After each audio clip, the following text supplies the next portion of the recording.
下面是第三，就是我们这个课本当中是应该是宣说这个回向之己啊，发愿回向之己啊，乃至虚空世界尽，众生寂也烦恼尽，如是一切无尽事，我愿究竟恒无尽。那么这个意思呢，就是说，这个我们发愿的这个边际是什么样呢？就像整个世界的这个边际啊，就是无量无边无穷尽的，就是时间的这种虚空的边际要尽的话呢，就是这是没有什么可尽。虚空的边是尽或者不尽的话呢，是一个意思，就是没有什么的。同样的道理，就是虚空无边无际一样呢，就是世界上的所有的众生呢，就是也是多之有主，就是没有变的啊，就没有变的。那么众生没有变的话呢，众生相续当中的这个业和还有这个烦恼的话呢，就是也是无边无际的啊，无边无际的。那么虚空无边无际，众生无边无际，业和烦恼无边无尽的，就是这样的这种道理的话呢，那么对着这些众生的烦恼的这种我们这个善法和发愿的话呢，也是就是无有这个穷尽的啊，就是如是一切无尽事，就是所有的上面的这些都是没有这个尽的时候。同样的，我的发愿呢，就是也是这是菩萨的大愿就是这样的，文殊菩萨的发愿也好，地藏王菩萨的发愿也好，就是都是没有这个任何的这个穷尽啊。我们学如行论的时候也说过，就是来自于虚空，什么一即众生住是吧？愿我住世间，尽除众生苦。我就是怎么说啊？就是虚空呢，就是没有这个尽一样的，就是众生呢，就是也是无边无际的。那么这样的话呢，就是只要是众生存在的话呢，就是我呢，就是愿意就是牵除众生的痛苦。其实这里面说的这个发愿，跟我们这里的这个发愿呢，完全是一样的。表面上看呢，我们作为一个凡夫人，我刚才讲的一样的啊，就是这么虚空无边无尽，众生无边无尽的话呢，那我怎么样这个度尽呢？其实所谓的这个度尽的话呢，这是一种这个发愿的边界，发愿是没有边际的，没有边际的发愿呢，就是才是真正的这个发愿。有边际的啊，就是发愿，就是度我家里的人，度我国家的人，或者是度我就是自己民族的人，或者是度我自己的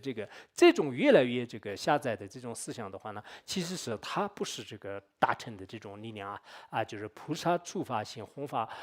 甚广大，好像在那个菩萨璎珞经里面就是这样讲的，引尽虚空界引尽虚空界，所愿乃具足，就是说是菩萨的这个最初的发愿是什么呢？就是要度天下无边这个一切众生的非常广大的就是这样的这种这个誓愿。那么这样的这种这个誓愿呢，就是实际上是跟这个虚空的边际和就是说法的愿呢，就是没有什么差别的。那么这个就是真正的我们的这个发愿。我们看我们在座的人呢，都是说是发菩提心没有，就是大家都会觉说我们都发了，就是但是我们发的是什么样的？是有限的度有限的生命，那就是度这个无限的生命，或者是度有量的这个众生呢，还是度无量的众生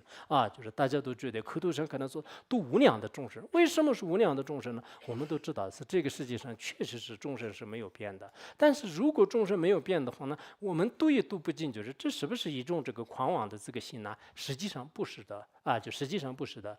为什么呢？因为就是我们曾经的这个像释迦牟尼佛就是包括这个迦叶佛就是他们发愿的时候也是他们这个发这种愿，但是他们呢，就是涅槃的时候也虽然没有度很多这个所有的众生没有这个度尽，但他们确实是功德圆满，就是也度了无量无边的这个众生。所以每一个佛陀的这种发愿呢，就是需要就是这样的一种这个精神力量就这种精神力量呢，才是人们呢就是最容易这个成佛的一种这个途径就是一种这个途径。因此我们这个发愿的时候呢，就是为什么说是发这个殊胜的菩提心呢？这是一般来讲，就像《如行论》里面讲的一样，就自己的父母也好，先人也好，谁的连梦中都是没有想过的。我要度天下无边的众生，我要度只是对我自己一点都是不相干的这些，甚至害我的、打我的、杀我的这些东西要度的话呢，那我们一般实践人的话呢，就是觉得是我们精神有问题的，就是对自己这个亲朋好友呢，就并没有什么这个关心的，甚至就是最不好的，就是对你关心最不好的怨恨的敌人，我也去度的话呢，有时候我的有些亲戚的是这样的，比如说我就拿一点钱，就帮助一些那个什么病人就自己根本就是没有任何这个关系的，甚至自己呢就是跟自己的家庭就是很有矛盾的那些的话呢，他们有些亲戚也特别生气，就说啊，你怎么就是对我们有家人有仇的，就是这个人帮他，你是不是在以前都是就在他们都是开始狠狠的说我，对，现在就觉得是我还是会有一些颠倒的这个行为，就是他们也不理解，也没有办法的。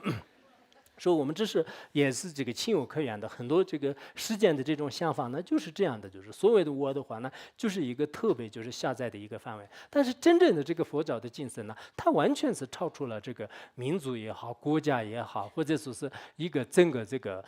内外啊，就是自我的这种狭隘的这些呢，就是全部都完全已经这个抛开了，就是抛开了。它是一种无限的这种这个热爱，无限的一种这个